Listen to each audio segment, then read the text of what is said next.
listening to Your Secret is Safe with Me, non-judgmental talk about infidelity with Dr. Marie Murphy. If you're looking for new perspectives on complicated relationship issues, you've come to the right place. Days go by, they're crawling by. Hi everyone, I'm Dr. Marie Murphy and I'm a non-judgmental infidelity coach. If you are engaging in anything you think counts as infidelity, I can help you deal with your feelings, clarify what you want, and make decisions about what you're going to do. No shame, no blame, no judgments. A lot of the so-called advice out there for people who are cheating is little more than thinly veiled judgment, but that is not what I provide. I give you guidance and support that respects the fullness of your humanity and the complexity of your situation, no matter what you're doing. When you're ready to resolve your infidelity situation in a way that's truly right for you, I can help you do it. We can either work together one-on-one via Zoom, or you can enroll in my self-guided course, You're Not the Only One. To get started working with me in either of these ways, go to my website, mariemurphyphd.com. I can't wait to meet you. Okay, today we are going to talk about what happens when we tolerate things that we really don't like, that we think we have to put up with, but we actually do not have to put up with. I know that was kind of an awkward mouthful. What I'm getting at is that although it is quite likely that we are going to have to put up with a certain amount of stuff that we aren't thrilled with in life, as long as we have likes and dislikes anyway, which most of us do, we don't have to put up with everything we dislike in life. We don't want to use the logic that life isn't perfect against ourselves. Even if it's quite likely that we are indeed going to have to deal with some things in life that we don't love, we also have the power to do something about situations that are not to our liking. We can choose to relate to situations we don't like differently, meaning we can think about the circumstances at hand differently, and we can actually engage with the situation differently. We can act differently or behave differently. And sometimes we may want to and be able to walk away from situations that we don't like entirely. Sometimes we think we're stuck with something, but really we could walk the hell away and never look back. So although it's important to recognize that there will probably always be aspects of our lives that we don't love, we also want to recognize and make use of our power and options instead of telling ourselves that we have to tolerate anything or everything. And more specifically, when it comes to relationships, I'm all in favor of adopting the perspective that even the best relationships are unlikely to be perfect. I'm all in favor of adopting the perspective that even the most worthwhile relationships can be really hard at times. I'm all in favor of recognizing that humans can be really difficult to deal with sometimes, even when we love them and they love us very much. I think that recognizing all of this is great, and I think it's useful to consider that there may be times in life when we may willingly choose to tolerate things that we really don't like all that much. But we do not want to use these ways of thinking against ourselves. We do not want to use recognizing that relationships aren't perfect as justification for tolerating relationships or relationship dynamics that we really do not like and perhaps do not want anything more to do with. Sometimes it can be hard to figure out where to draw the line between stuff that's happening in a relationship that we don't like but are willing to tolerate and stuff that's happening in a relationship that we don't like and do not want to continue tolerating. And I think there are a number of reasons why we may have a hard time making that distinction, why we may have a hard time distinguishing between things that we dislike but are willing to tolerate and things we dislike but are unwilling to tolerate. But one of the most common reasons that I see, and the reason that I think is perhaps most important to be aware of, is this. We sometimes find it difficult to distinguish between things we don't like and are willing to tolerate and don't like but are unwilling to tolerate is because we do not give ourselves permission to sufficiently acknowledge and explore what it is we dislike in the first place. When we can honestly acknowledge what we dislike, we can then examine our dislikes or the thing we dislike if there's only one thing. And then we can decide, after we've done this sufficiently, in a reasonably calm and conscious way, what we want to do about whatever it is we dislike. We usually have multiple options when it comes to dealing with things we dislike. And when we can see all of those options clearly, and when we empower ourselves to choose the option that we like best, dealing with things that we dislike doesn't have to be a terribly big deal. And we certainly don't have to keep on tolerating things that we don't want to tolerate anymore. On the other hand, when we aren't willing or able to fully acknowledge and examine what we dislike, dealing with what we dislike in a way that we feel pretty good about is practically impossible. Now, why would we be reluctant to acknowledge and explore what we dislike, you may be wondering? There are lots of reasons. Sometimes we're scared that if we acknowledge what we dislike, we'll then have to do something about it. And sometimes the idea of doing anything in response to whatever it is we dislike is unappealing. But sometimes the problem is that we're afraid we'll have to do a specific thing, and we don't want to do that specific thing that we think we're going to have to do. So for example, we may think that if we acknowledge that we really don't like something that's happening within a romantic relationship, that will mean we have to end the relationship. And if we don't like the idea of doing that, if we don't want to end the relationship, we may shut the whole thing down by not looking closely at whatever it is we might dislike. We may go right into committing to the belief that we have to tolerate whatever we dislike in the relationship if the idea of losing the relationship seems too terrible to even contemplate.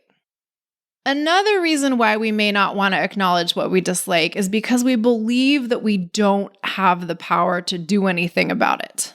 We may believe that we're just stuck with whatever it is we dislike, so we have to tolerate it, and that's just all there is to it. I want to suggest that our choices about what we tolerate and what we choose not to tolerate say a lot about our own relationship with our power, right?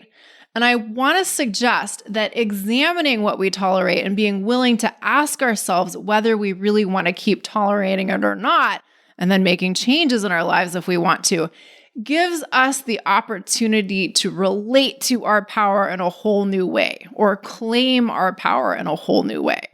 These can be pretty great things to do. There are plenty of things that we do not have the power to control or even influence in life. But learning how to recognize and utilize the power we do have tends to make life a whole lot simpler and a whole lot better and even a whole lot easier. And who doesn't want that? So, with all of that said, let's talk about two examples of things I see people tolerating in their infidelity situations that they often don't recognize that A, they're tolerating, and B, they don't have to tolerate. And then we'll talk about what you can do if you suspect you are tolerating some things in your relationship situation that you might not want to tolerate anymore. So here's the first example of something I see people tolerating that they don't really fully recognize they don't have to tolerate. Sometimes people get stuck in what I'll loosely call infidelity jail, meaning they will do something that counts as infidelity and their partner will find out about it. And maybe their partner finds out because the person who cheated tells them, or maybe the partner finds out some other way, but one way or another, the cheated upon party knows they were cheated on, and as a result, the cheater is in a certain amount of trouble. The person who was cheated on is mad at the person who cheated for doing the big bad cheating thing, and for the time being, the fact that the person who cheated did whatever they did is the only thing in the relationship that matters. Nothing else, or very little else, is talked about within the relationship aside from the cheating. The person who cheated is continuously being held accountable for their behavior. And the person who is cheated on is continuously explaining to their cheating partner how their cheating made them feel and what they, the cheater, need to now do in order to make things right. I know some of you know exactly what I'm talking about. If the cheater thinks this sort of treatment of the situation is unfair or unhelpful or excessive, they may not say so because they have, at least on some level, at least to some extent, bought into the idea that because they cheated, they don't have any rights anymore. Or at least they have to give up a lot of their rights, at least for a certain amount of time. That's what I mean when I say infidelity jail. I don't know if this is a term that other people use or not. So if other people use this term in the same way that I am, and I'm not giving the right person credit for this idea, I apologize. And if other people use this term in an entirely different way, and I'm confusing you, well, I apologize for that too. But this is what I mean by infidelity jail. You cheated, and now that fact defines you and your relationship with the person you cheated on, and you're basically in trouble all the time. Now, not only do a lot of folks tolerate being put in infidelity jail, a lot of people contribute to putting themselves into infidelity jail. No matter what your partner or the person you cheated on is doing, you play some role in putting yourself and keeping yourself in infidelity jail. Nobody can forcibly put you and keep you there without you tolerating this. You may not like being in infidelity jail, but you're effectively agreeing to be there. You may not have made the conscious decision to tolerate this arrangement, but if you are in infidelity jail, it's because you are tolerating it, not because anyone is forcibly keeping you there against your will. Another common example of people in infidelity situations tolerating things they don't like and often don't recognize that they don't actually have to tolerate is when one member of an affair couple is married or is in a very committed relationship, and the other member of the affair couple is not. And the member of the affair couple who is not married or isn't in a committed relationship wants more from their married affair partner than that person is currently giving them. Maybe they just want more time with them. Maybe they want their married affair partner to either get a divorce or work out some kind of open relationship agreement with their spouse, or maybe it's something else that they want. And maybe the married member of the affair couple has promised the other member of the affair couple that they will do the things that this person wants them to do. Maybe they've been promising certain changes for weeks or months or even years. And the unmarried or unattached, I guess we can say, member of the affair couple may not like it very much at all that their married affair partner hasn't been doing the things that they've been saying they would do, but they may not feel like they have any power to do anything about it, so they stick around and tolerate the situation. And often people tell me that they believe that that's their only option. So what can we do if we're in a situation like this? What can we do if we know we are tolerating something within our relationship or within our infidelity situation that we don't really like? Or what can we do if we suspect we're putting up with something that we might not really want to put up with? Here is where I suggest you start. Whatever the details of your situation are, whatever it is that you don't like, if you have the sense, even just the slightest inkling that you might be at all unhappy with some aspect of your infidelity situation or your relationship, I want you to see if you can give yourself radical permission to be ruthlessly honest with yourself about what it is that you don't like. That might not sound like a big deal, but it actually is a very big deal indeed. When I work with clients and I get the sense that they're not fully acknowledging something that they dislike, and I give them the opportunity to be radically honest, comprehensively honest about what they dislike, some people freak out immediately. Some people are sure that being really honest with themselves about what they do not like will immediately lead to bad things happening. Will bad things actually happen if you acknowledge what you dislike? Possibly not. There's a caveat to that, which I'll talk about in a little while. To echo what I said earlier, usually what people are afraid of is that if they allow themselves to honestly acknowledge what they dislike, they will either feel terrible to do so when they do so, or they'll have to do something about whatever it is they don't like. And often, of course, people are afraid that both of those things will happen. They're afraid that acknowledging what they dislike will feel awful, and they're afraid that they'll have to do something if they acknowledge that they dislike something. But in most situations, you really do not have to do anything, at least not immediately, if you acknowledge that you really dislike the things that you dislike. Noting your dislikes does not impel you to take any particular actions in any particular time frame or impel you to take any actions at all. To reiterate what I said earlier, sometimes people are scared that if they acknowledge they're unhappy with their partner's actions, they'll have to end the relationship.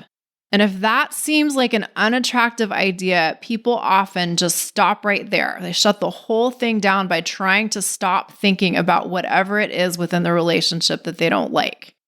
Doing this often creates more problems than it solves. It may seem like a solution of sorts, but when we dislike something, but we aren't willing to face our dislike, the dislike itself festers and remains unresolved.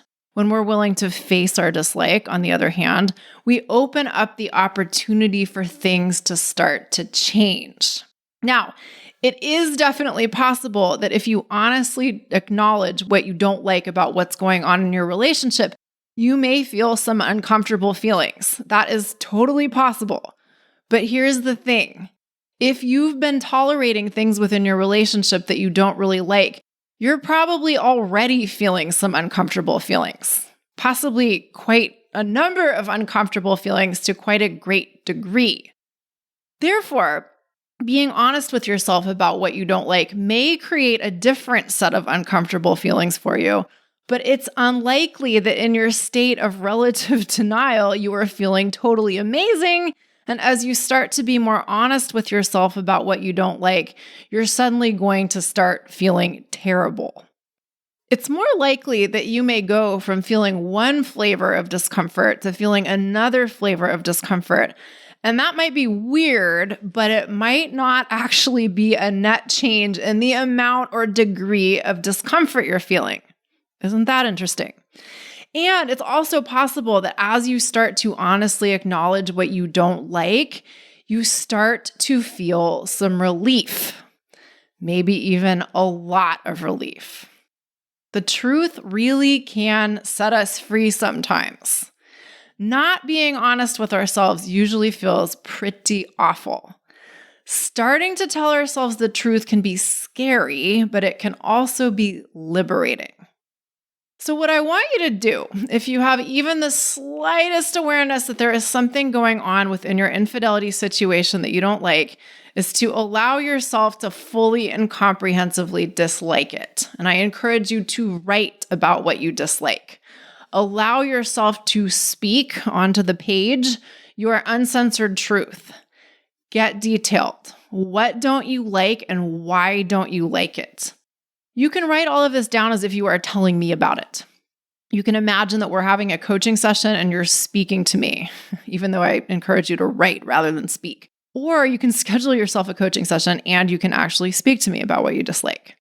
So often we hold back from expressing what we really dislike because we have all these rules in our head about what we should and what we shouldn't dislike, or about what it's okay for us to dislike and what it really isn't okay for us to dislike. And this may be even more pronounced for you if you're operating from the belief that because you're engaging in something that counts as infidelity, you're doing something wrong, and therefore you don't really have the right to dislike anything about your situation.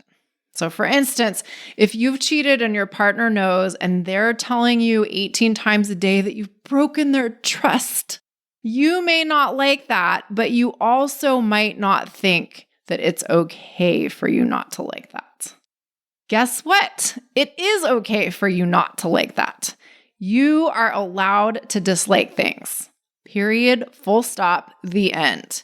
You are allowed to dislike things within your relationship, even if you have cheated or are cheating and you don't feel fantastic about what you've done or are doing. Your behavior may not be uncomplicated, but you still have the right to say, you know what? There are aspects of this situation that I don't like. Even if you did the supposedly big bad thing or the worst thing or worst thing in your relationship, you still have the right to not like whatever your partner is doing in response. Now, this does not mean that you have to tell your partner, or anyone else for that matter, about what it is you dislike. At first, your job is to simply be honest with yourself about what you dislike about your situation. You don't have to justify or defend or explain your dislikes to anyone else. And in fact, telling someone else about what we don't like can actually end up being a distraction from being honest with ourselves about what we dislike and being present with the experience of acknowledging whatever it is that we dislike. Your first job is to simply allow yourself to be ruthlessly and comprehensively honest with yourself about what you don't like and to consider your dislikes legitimate. You can do this on your own in private or with the help of an impartial guide, such as myself, for instance. Sometimes people think that if they dislike something, especially if that something is something another person is doing, the obvious thing is to go and tell the person in question that they're doing something that we find objectionable. So if it's your partner or someone you're involved with who's doing something you dislike, it may seem like the right thing to do as soon as possible is to communicate all of your thoughts about what it is that you don't like that they're doing to them. I want to suggest that a lot of the time, that is not your first order of business. If you look out your window and you see someone lighting squirrels on fire, by all means, go outside and tell them to knock it off. Or call the relevant authorities in your area and get them to tell the squirrel killer to stop killing the squirrels. If you need to prevent immediate harm from being done, by all means, do that. But a lot of the time, when there aren't squirrels being lit on fire or anything like that happening, there really isn't anything to be gained by focusing first on communicating what we don't like to whoever is doing the thing that we don't like. For one thing, the person who is doing the thing that you don't like may not stop doing what they're doing just because you tell them you don't like it. And this is where we often get really mixed up in romantic relationships. Many of us have absorbed this vague but powerful idea that holds that people we're romantically involved with are responsible for making us feel however we want to feel in our relationship. And by extension, many of us believe that if we're romantically involved with someone and they're doing something we don't like, and we tell them that they're doing something we don't like, they should stop doing what they're doing because we don't like it. And a lot of us think that that will solve the problem of us disliking whatever it is we don't like. A lot of us subscribe to some variation of these ideas. And when we buy into these ways of thinking, they usually make us pretty miserable. Now, to be clear, I do think that it's totally reasonable to make requests of people we're romantically involved with, and other people, of course. Sometimes it's absolutely appropriate for us to ask things of the people we're involved with. And I also think that expecting another person to do what we want them to do all the time is not a recipe for anything great. Hoping that we can make ourselves happier by telling people what we want them to do and them doing it for us is a pretty precarious path to peace at best. Rather, we are often far better served by dealing with our dislike for someone's behavior and then deciding from a place of relative clarity and calm what we want to do in response to that behavior. And we have the power to do both of those things. But instead of doing those things, instead of fully allowing and digesting our dislike and then deciding what we actually want to do in response to whatever we dislike, we tend to try to get our person to understand what it is that we dislike, or we do that and we also try to get them to change our behavior, right? So instead of doing that, for the love of God, I want to suggest that you make it your first priority to get really intimate and present with your dislikes. So, assuming that you've written them all down, you can then allow yourself to say, yeah, I really don't fucking like this, whatever this is. For example, I really, really, really don't fucking like it that my affair partner hasn't left their spouse yet, even though they've been saying they're going to leave for the last 6 months. And then allow yourself to feel utterly shitty because you really don't like those facts. The interesting thing is, when we allow ourselves to feel shitty without resisting feeling shitty and without wallowing in feeling shitty and feeling sorry for ourselves for feeling shitty, we tend to start to feel better more quickly. Now, let me be really clear about something. If you really want your affair partner to leave their marriage and they haven't yet, you may continue to feel shitty about that, even if you allow yourself to feel shitty. If the circumstance doesn't change and you still don't like it, it still may suck. You still may not like it and you still may feel shitty as a result, but it will be different. If you allow yourself to feel shitty, you will start to feel shitty in a different way. When we allow ourselves to dislike something instead of trying to not dislike something, and instead of trying to get someone to understand that we don't like what they're doing, or instead of trying to change someone else's behavior so that we don't have to deal with the thing we dislike anymore, the shitty feelings dissipate a little bit or shift in some ways, or our relationship to feeling shitty changes. I'm totally serious about all this. Try it and see for yourself. And then, here's the point of this. Why would we want to feel shitty? Well, here's why. Once our shitty feelings dissipate or at least shift a little bit, we feel better. And that's great in and of itself. And then we can also think more clearly. And then we can actually decide what we want to do in relation to whatever it is that we don't like. And then we can make change. And then we don't have to keep on tolerating the thing that we don't like anymore, or at least not in the same way. Here's the interesting thing. So often when we don't like something, we think there's a major problem at hand. And so if we think there's a problem, we may freak out, or we may attempt to fix the problem, or quite likely, we may do some combination of these things. We freak out and we attempt to fix the problem. But there really might not be any actual problem at hand other than the fact that we don't like the way things are. Whatever it is that you don't like, it's totally fair for you to not like it. Always fair for you to not like the way things are. But acknowledging that you don't like the way things are and allowing your dislike of the way things are is very different from believing that something has really gone wrong, fundamentally speaking, in the cosmic order of things, and then trying to fix what seems to be absolute problem or an obvious problem.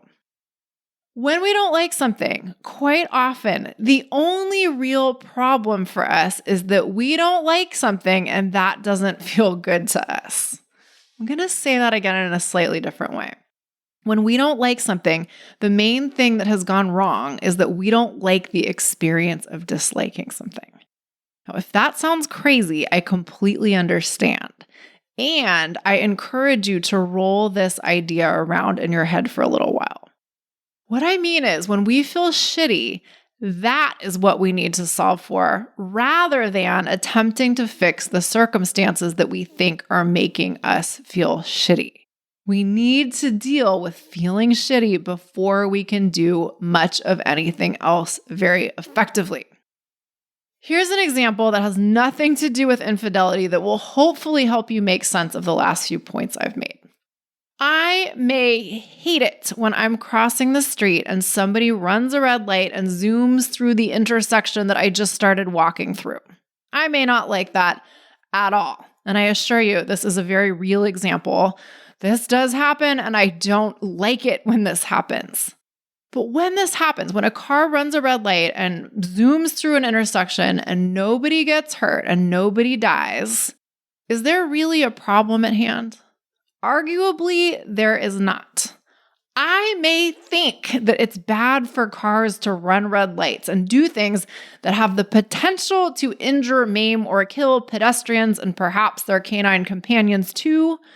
But if the car in question hasn't actually done any of those things, has anything really gone wrong in the universe? Possibly not.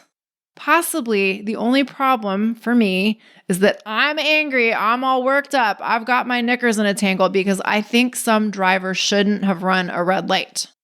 So that's what I have the opportunity to solve for. I can solve for my anger. I can solve for my own resentment. I can solve for my own irritation. I probably can't go and chase down the car that ran the red light and have a talk with the driver, right? I probably can't prevent the driver from ever running a red light again. I certainly can't prevent all humans driving cars from ever running a red light again, right? And I certainly can't change the fact that the car in front of me just went through the red light. But I can deal with my own thoughts and feelings about what happened. And then after I do that, I can decide if there's anything I actually want to do about the running of the red light. Maybe I want to lobby for new speed bumps in the area. Maybe I want to launch some grandiose public safety campaign about the benefits of stopping at yellow lights. Maybe I really want to dedicate my time and energy to those kinds of endeavors to solve for what I think is something that deserves attention. Something that could be improved, right? And that might be great. But in the moment when the car has just run the red light and blown through the intersection where I'm crossing the street, I cannot do any of those things immediately. My most immediate task is to deal with my own experience. And then if I do that, I can later think clearly about whether I really do want to advocate for the installation of speed bumps nearby or whatever. And maybe I do want to dedicate myself to doing those things. Or maybe not. When I'm all worked up, it's hard to think clearly about what I actually want to do about the incident I didn't like. After I have digested my anger, I can then think about my options in a completely different way. So let's get back to the example of being involved with someone who is married or in a very committed relationship and not liking your married affair partner's actions or inactions with regard to leaving their marriage or their committed relationship. Once you have allowed yourself to deal with the most immediate problem at hand, which is your dislike of the circumstances you are in the midst of, then you can start to think about what you actually want to do about the situation or not do. Now, in case I haven't emphasized this enough, one of the things I want you to practice doing is considering your own dislikes legitimate, no matter what they are. Now, this doesn't mean that you act on your dislikes in a particular way, right? Being angry doesn't mean you get to go punch people or slash tires. Those kinds of actions may be reasonably considered problematic, but whatever it is you're thinking and feeling is legitimate. So there's a distinction here. Thoughts and feelings are one thing. Those are legitimate no matter what. How you act on your thoughts and feelings is your responsibility. The better you can digest your emotions, the more control you have over your actions. So, assuming that your dislike of your situation at hand is legitimate, which you should assume, you then get to make choices. Maybe you give yourself the opportunity to really dislike it that your affair partner hasn't left your marriage yet. And after you really allow that dislike to be present within you, it doesn't seem like such a big deal anymore. Sometimes not allowing yourself to dislike something is far worse than allowing yourself to dislike it. Sometimes disliking something doesn't have to be that big of a deal. Maybe you can actually have a really great life and your relationship with your married affair partner is just the icing on the cake, and it's actually not that big of a deal to you whether they leave their spouse this week or next month or ever. Maybe you're just happy to enjoy them in whatever ways they decide to be available to you. Maybe. Or maybe having fully assumed responsibility of your dislike of your relationship situation, you decide that you actually don't want to wait any longer for your affair partner to leave their marriage or otherwise change their situation. Maybe when you fully acknowledge your dislike, you realize that you don't want to tolerate the situation you dislike anymore. Maybe you decide that you've been tolerating something that you are just done with. You're done tolerating your dislike. You just want to release yourself from the situation you've had enough of. And even if it may be sad in some ways to do so, maybe it's clear to you that you'd prefer to deal with the sadness than to stay in the situation you don't like. There's also, of course, the option that you adjust the way you're participating in the situation you dislike. Maybe you don't extricate yourself from it completely, but maybe you engage in it differently. For example, if you've been deferring to your married affair partner's availability for when you see each other, maybe you start to set your own availability instead. Maybe you don't base your whole life around their schedule anymore. Or if you've been your married affair partner's sounding board for all of their marital woes, maybe you start to decline to participate in conversations that revolve around your affair partner venting about their marriage. You have the power to change your behavior at any time, even if your person doesn't change their behavior. You always have the power to opt out of particular things. You also have the opportunity to communicate with your person about what you want. You can make requests of your person. If you have made decisions about what you're going to start doing differently, you can and you might want to communicate those decisions to your person. So for instance, if your married affair partner has been saying that they're going to tell their spouse that they either want an open marriage or they're going to leave the marriage, but they haven't done anything in the service of either of those options yet, you might decide that you're going to wait another 6 months to see what your affair partner does. And you might let them know about what your intentions are. And if you have taken responsibility for your dislike of their behavior, and you have taken ownership of your power to do whatever you want in response to their behavior, you can tell them about this decision of yours in a really empowered and non-attached way. Telling someone, you've been saying you were going to do this thing forever, and since you haven't done it yet, I'm giving you 6 months, but after that, that's it, I'm out of here, is very different from saying something like, you know I love you, and you know I understand how hard it's been for you to make changes in your marriage. But I don't want to stick around forever if things aren't going to change, so I plan to wait another 6 months to see what course of action you take. I'm happy to wait 6 months, but I'm not going to wait longer than 6 months. If you say that kind of thing to your person and you mean it in a completely matter-of-fact, unthreatening way, that is totally different from subtly or not so subtly trying to get your person to make changes in the situation that you don't like. And if you make an announcement from an empowered state, your person may recognize that you have taken ownership of your own life.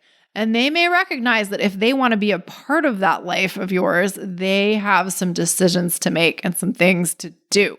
Now, of course, there are all sorts of other things that you could choose to do if you're in a situation like this example, if you're involved with someone who's married or in a committed relationship and they haven't left their relationship yet. I've only named a few possible options. The important point is that when you allow yourself to dislike whatever you don't like, and really digest the ickiness of disliking something, you're able to then think more clearly about what you're willing to tolerate and what you aren't, and what you're going to do in the service of what you are willing to tolerate and what you aren't. When you do not allow yourself to fully dislike what you dislike, it's really hard to take actions that serve your deepest desires and highest priorities. Now, to echo what I've said a couple times already, sometimes we don't want to look too closely at what we dislike because we're afraid that if we do, we'll end up giving something up, and that will be a catastrophe. Sometimes we tolerate things we don't like because we don't believe anything better is available to us. If this is the case for you, you might want to check out the episode, which is called something like Abundance versus Scarcity of Love. And I'm hoping that my amazing podcast production company can look up the episode number for that and link it in the show notes, because this is like a separate topic and it's a really important one. If you don't think anything better is available to you, that's a belief that's worth working on.